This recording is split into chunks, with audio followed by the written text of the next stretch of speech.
Si tu es né dans une famille où papa injure facilement maman, toi aussi quand tu seras grand, tu vas commencer à injurer ta femme sans réserve. Parce que tu es l'acquise de ton père. Comme on dit, tel père, tel fils, telle mère, telle fille.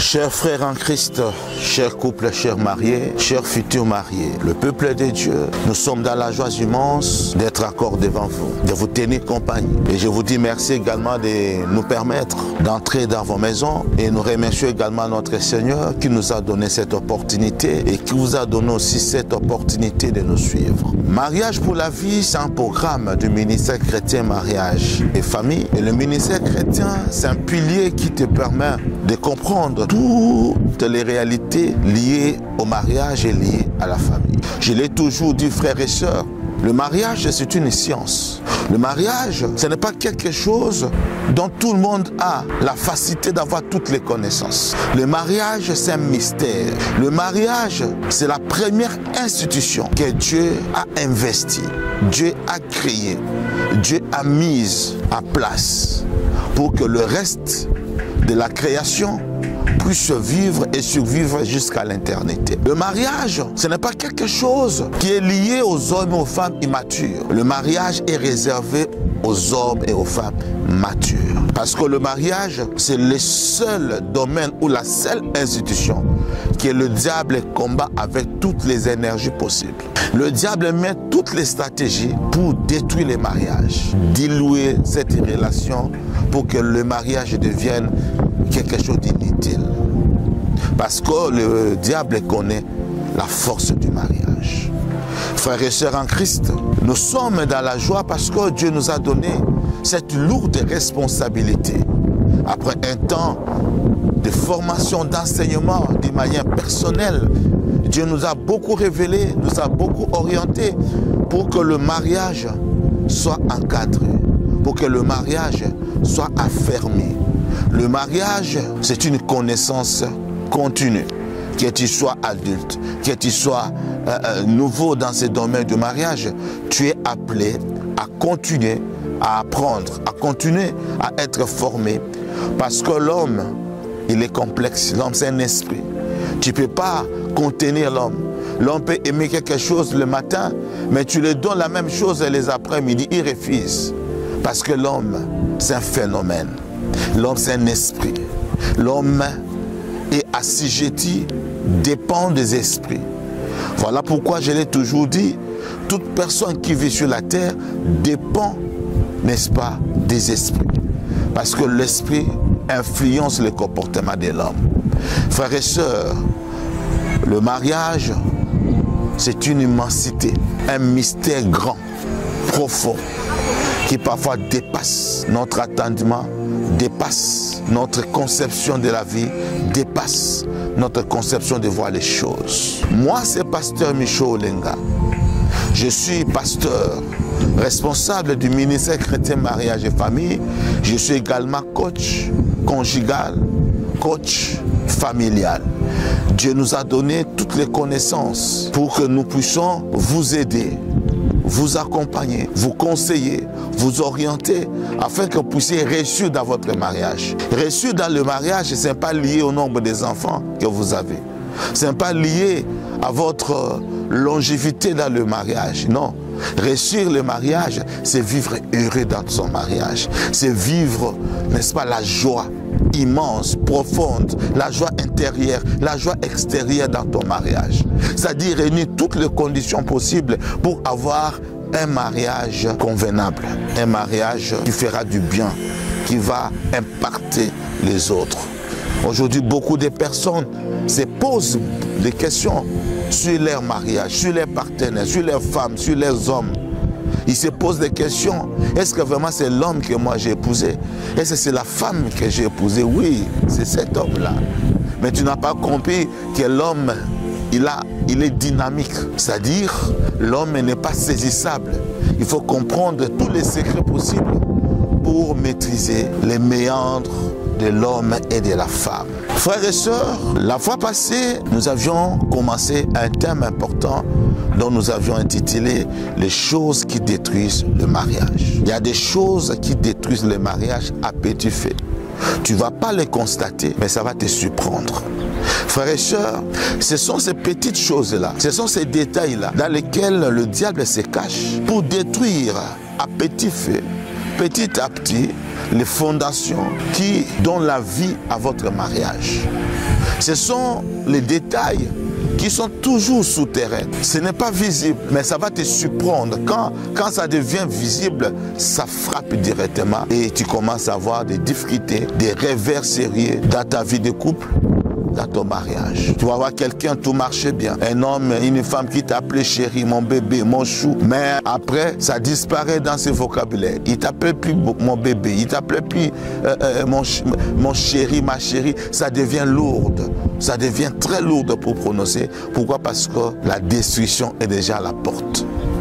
Voilà pourquoi aujourd'hui beaucoup de gens sont en train de regretter, sont en train de pleurer par rapport à toutes ces réalités-là. Donc, ces choses qui détruisent le mariage sont tellement nombreuses, sont tellement immenses. Et parfois, tu ne fais pas attention. Ce sont des erreurs quotidiennes.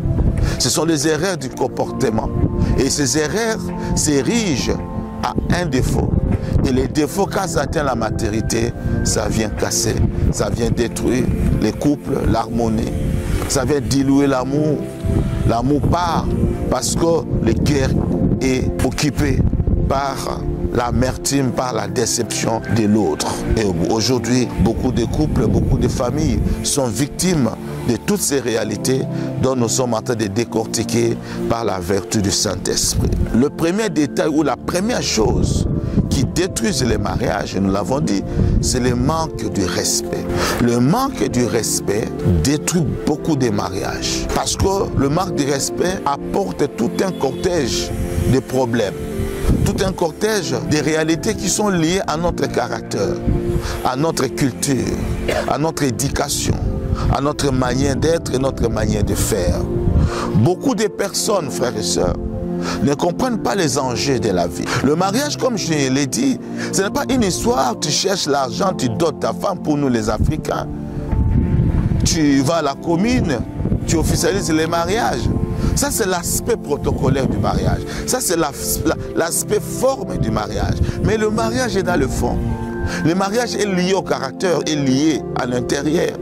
Parce qu'on n'épouse pas l'apparence d'une personne.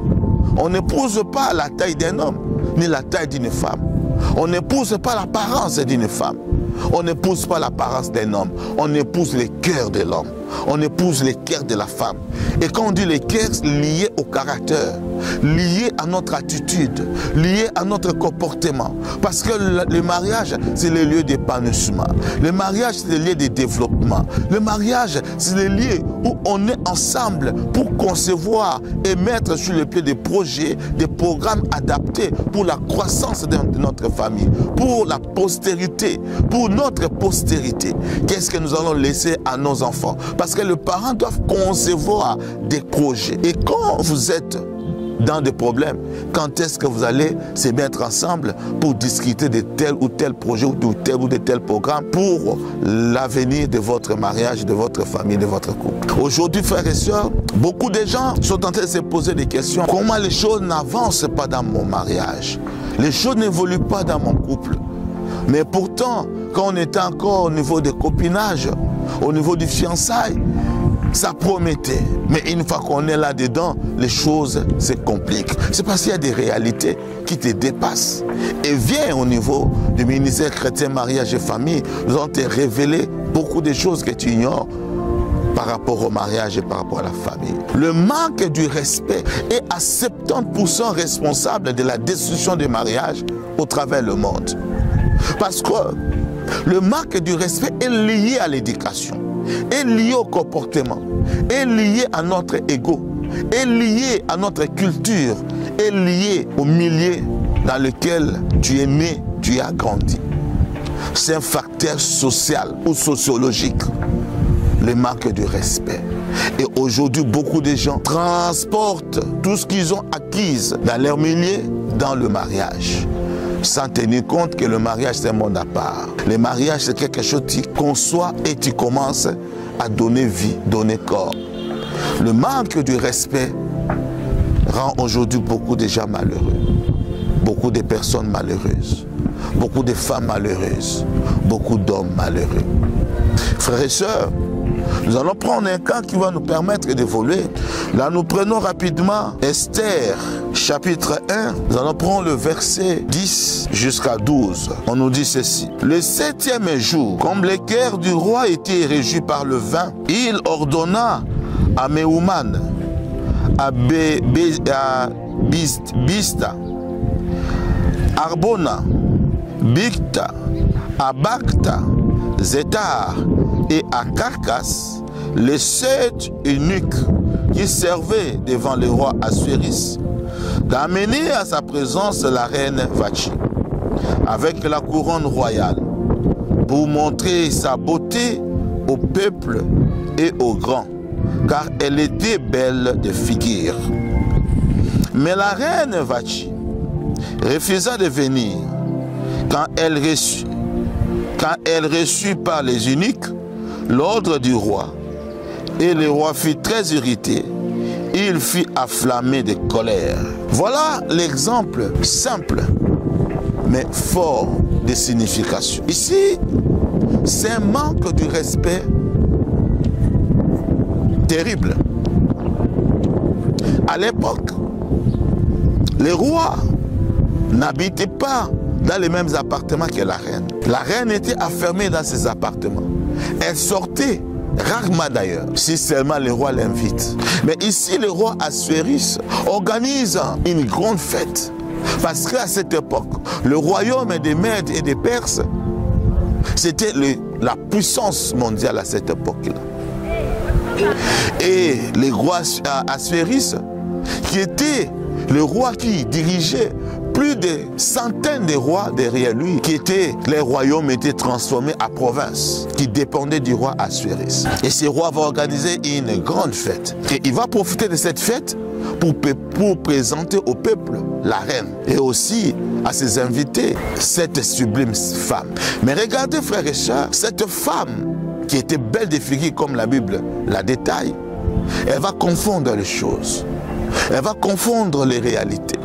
La reine va refuser de se présenter devant les rois. Elle va humilier les rois devant ses invités et devant le peuple. Frères et sœurs, aucun homme ne peut tolérer que sa femme puisse lui manquer de respect, que ce soit en coulisses ou que ce soit visible ou en public. Le manque de respect dans la vie d'un homme est intolérable. Voilà pourquoi, frères et sœurs, nos sœurs qui nous suivent, nos mamans qui nous suivent, aujourd'hui tu pleures. Aujourd'hui, il y a beaucoup de problèmes dans la vie, dans ta vie du couple. Mais il y a plusieurs causes. Tu vis les conséquences, mais peut-être les causes, tu les ignores. Voilà pourquoi, frères et sœurs, suis-moi avec mille attention. La reine Vachi va commettre une erreur gravissime et qui va coûter son mariage. Elle va perdre le mariage. Parce qu'elle avait cru que sa beauté, sa taille, va la donner un boulevard de privilèges. Même de manque du respect, l'homme va supporter parce que la beauté de sa femme est sublime. Non, attention, attention. Aucun homme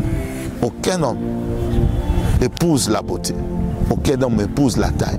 L'homme épouse les cœurs, épouse les comportements, épouse les attitudes de la femme. Parce que si la beauté, on la vend partout dans le marché. Aujourd'hui, il y a des produits qui travaillent la forme de la femme. Il y a des produits qui transforment le corps de la femme. Donc aujourd'hui, la beauté, on la vend dans le supermarché, dans le marché. Mais le comportement, l'attitude, on ne le vend pas. C'est quelque chose qui est intrinsèque. C'est quelque chose qu'on ne peut pas vendre. C'est quelque chose qu'on ne peut pas acheter. Voilà la différence entre la beauté et caractère et le comportement. Mais la reine avait confondu les choses et son mariage est parti à cause du manque du respect. Le manque du respect est lié à l'éducation de la famille que l'homme ou la femme a reçu. Le manque du respect commence par l'éducation des bases. Quand on parle de l'éducation des bases est liée au caractère. Le caractère est lié aux réalités culturelles, est lié à ta coutume. L'éducation est liée aux valeurs ou aux antivaleurs que tu reçois de ta famille. Si tu es né dans une famille où papa injure facilement maman, toi aussi quand tu seras grand, tu vas commencer à injurier ta femme sans réserve. Parce que tu es l'acquise de ton père. Comme on dit, tel père, tel fils, telle mère, telle fille. Le fils reproduit que ce qu'il copie de son père ou de sa mère lié au comportement, au sang. Si tu es né dans une tribu, dans une ethnie où l'injure, la brutalité est permise, demain dans ton mariage, tu seras l'homme brutal, femme brutale. Moindre accrochage avec ta femme, le coup. Moindre accrochage avec ton mari, le coup. Il y a des femmes qui se tabassent leur mari.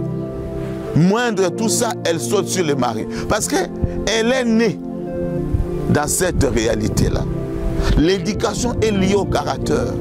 L'éducation est liée aux réalités culturelles, ethniques, tribales. Voilà pourquoi, frères et sœurs, il est important que tu puisses suivre les formations, ce qu'on appelle l'éducation du mariage.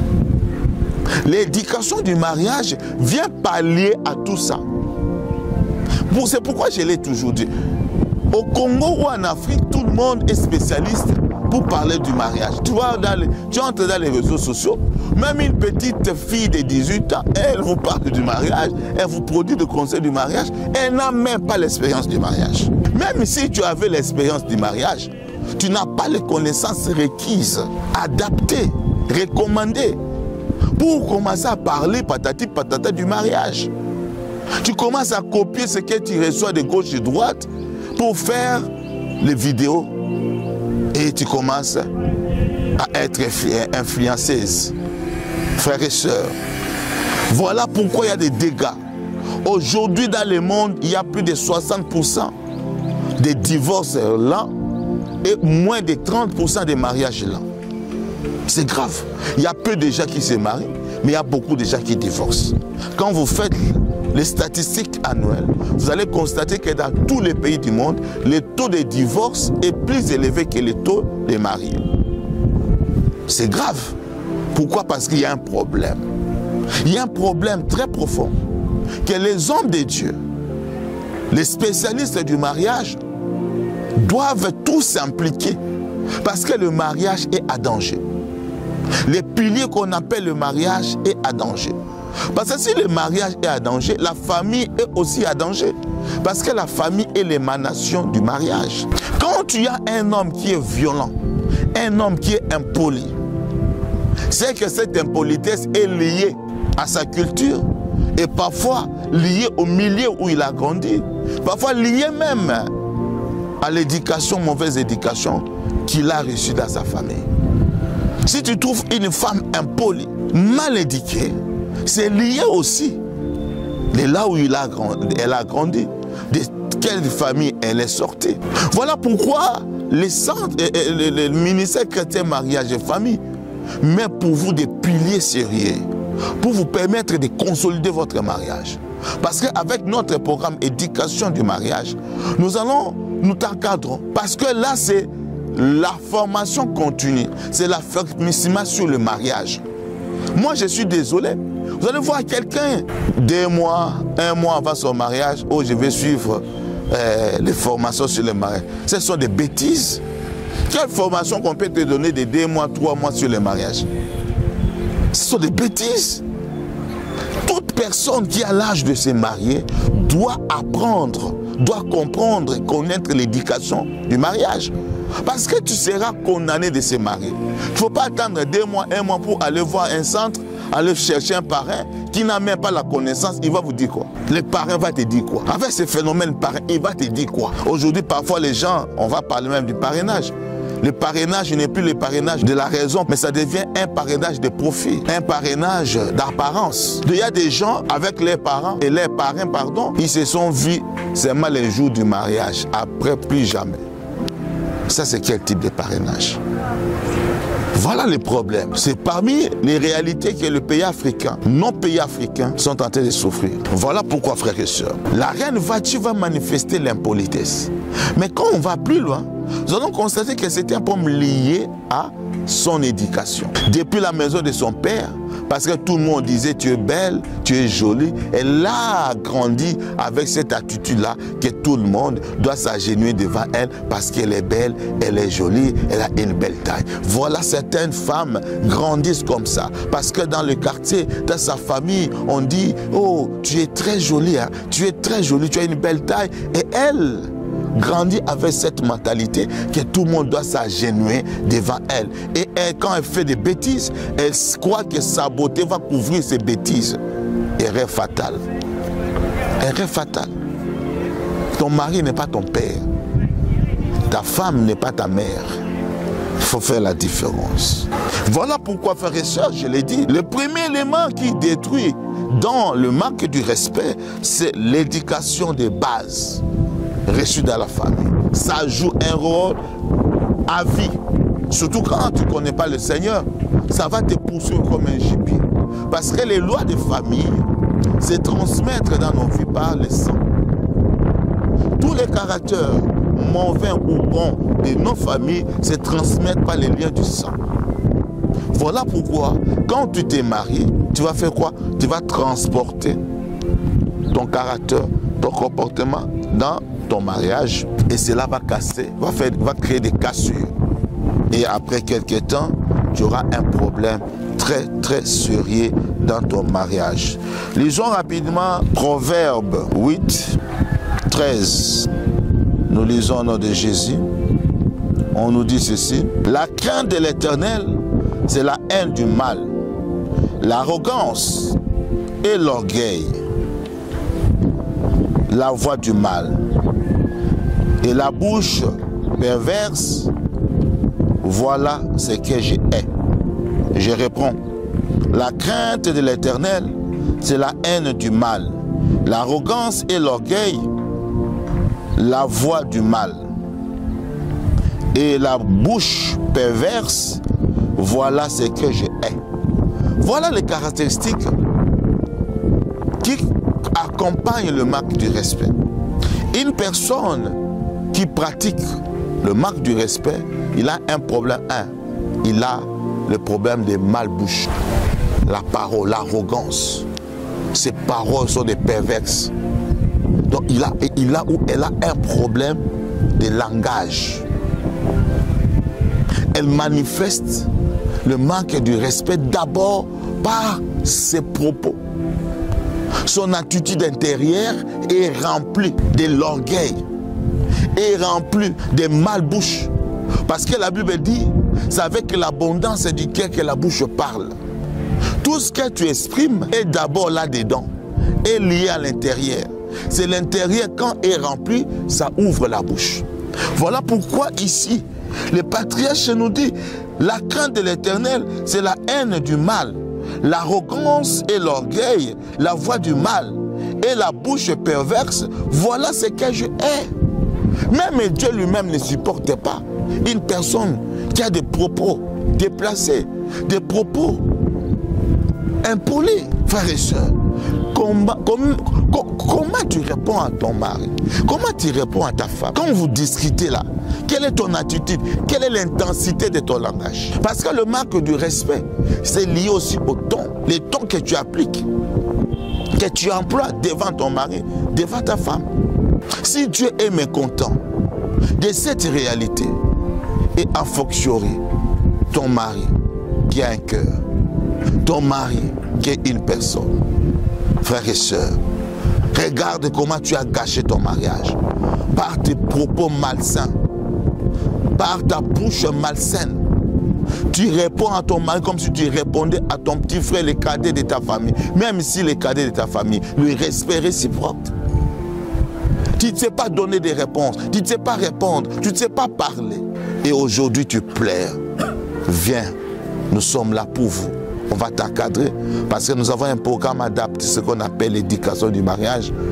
On va t'aider à changer, à transformer ton mariage afin que ton mari ou ta femme soit heureuse de toi. Nous allons conclure pour aujourd'hui. Nous parlons des choses qui détruisent le mariage. Nous avons touché les premiers points. Parmi ces choses, c'est le manque du respect. Nous avons pris le cas de la reine Vachi qui avait perdu son mariage à cause du manque de respect. Et nous avions dit que le manque de respect est lié à, comme premier élément 1, lié à l'éducation de base, l'éducation de la famille, lié aux réalités culturelles qui t'entourent, la manière dont tu as grandi, l'environnement dans lequel tu as grandi, tout ça, ça influence notre comportement. Et toutes ces influences se manifestent dans le mariage. Parce que dans le mariage, l'homme est dans l'autonomie, la femme est dans l'autonomie. Elle ne dépend plus de son père ni de sa mère. Elle est autonome. Et c'est là que l'homme manifeste son comportement le plus authentique. Parce que souvent, quand nous sommes chez les parents, nous avons une partie d'hypocrisie. Mais quand on est chez soi, on est libre d'agir. Et c'est là maintenant, l'homme se déchaîne, donne le meilleur, le tout d'elle ou de lui. Et c'est là qu'on comprend et on connaît le vrai homme, la vraie femme. Par sa nature et son attitude qui s'est cachée en elle. Et c'est là où les choses se gâchent. C'est là où les choses se détruisent. Parce que l'homme, la femme, fait démontrer à tout le monde sa vraie nature. Frères et sœurs, le mariage, c'est un cadeau de Dieu. Le mariage, c'est la base de toute vie, la base de toute croyance, la base qui donne la vie aux sociétés, aux nations, aux royaumes, aux pays. Tout le monde est issu d'une famille et chaque famille est le résultat du mariage. Voilà pourquoi, frères et sœurs, nous te conjurons, nous te supplions. Frères et sœurs, ne gâche plus ton mariage. Il y a une solution. Ministère chrétien, mariage et famille. Viens nous rejoindre. Viens rejoindre cette communauté. Nous avons les programmes adaptés pour toi, pour ta croissance. Voilà pourquoi, mon frère, ma soeur, il est temps que tu comprennes que les choses doivent changer si tu as la volonté. Voilà, aujourd'hui, nous allons conclure par ici. Mais avant que je puisse conclure, je vais prier avec toi. Je veux que nous prions ensemble parce que le mariage est à danger. Maman, toi qui vois les choses se dégrader, ton mariage est en train de se dissoudre. Saisis cette opportunité. Viens et nous allons t'accompagner. Mais entre-temps, nous allons prier. Notre Seigneur, le Dieu créateur, le concepteur du mariage. Seigneur Dieu, personne t'avait suggéré pour créer le mariage. C'était ton idée. Tu es le concepteur principal et unique du mariage. Père éternel, ce n'est pas par hasard que cet homme et cette femme se sont unis par le lien du mariage, par l'alliance du mariage. Mais tu sais, Seigneur, que le diable rôde tout autour du mariage pour les détruire, l'influencer négativement. Voilà pourquoi, Seigneur, toutes les tensions qui sont liées au manque de respect, qui sont à la base des réalités, des disputes dans les différents couples, dans les différents mariages. Seigneur, nous imposons la puissance du Saint-Esprit pour briser, Seigneur, toute puissance que le diable va exercer, toute pression satanique sur le mariage, sur le couple qui nous suit, Seigneur. Que la puissance du Saint-Esprit impacte positivement ces mariages. J'ordonne la paix, Seigneur. J'ordonne, Seigneur, la paix. Je manifeste la puissance dans ce mariage. Oh Père, que ce mariage devienne l'océan de paix, l'océan, Seigneur, de la grandeur. Car Dieu, on te voit au travers l'homme. on te voit au travers de la femme. Si ce couple, Seigneur, n'est pas en paix, si ce couple, Seigneur, se déchire, si ce couple, Seigneur, est dans la destruction, la gloire, Seigneur, ne sera plus en toi. Et c'est le diable qui va en profiter parce qu'il va se frotter les mains d'avoir réussi à détruire ce couple, à détruire ce mariage, à détruire cette famille. Aujourd'hui, combien des enfants, Seigneur, sont en train d'errer parce que le mariage a été détruit, la famille a été effacée. Aujourd'hui, Seigneur, nous avons des problèmes dans nos pays parce que le mariage est en train d'être détruit du jour au jour. Restaure ces couples. Restaure, Seigneur, ce mariage. Oh Père éternel, soutiens ces couples qui ne savent plus quoi faire. Soutiens ces couples qui ne savent plus quoi dire parce qu'ils sont au bord du gouffre. Ils sont au bord de la rupture. Ils ont tenté tout, Seigneur. Rien ne marche. Mais cette fois-ci, Seigneur, oh Père, influence les cœurs. Influence les cœurs. Parce que si tu détruis les cœurs de forts, de riches, de puissants, et si tu les tournes vers ceux qui te craignent, comme tu es toi le créateur du mariage, impose la paix dans ce mariage. Impose, Seigneur, ton nom dans ce mariage. Restaure ces couples, Seigneur. Donne-leur la joie. Donne-leur, Seigneur, un nouveau départ afin que ton nom soit glorifié. Merci, Seigneur Jésus-Christ, pour ces couples. Au nom de Jésus. Amen. Voilà, chers couples, chers papa, chère maman, chers futurs mariés, nous sommes là pour vous. Que la paix de notre Dieu soit notre partage. Au revoir et à la prochaine fois.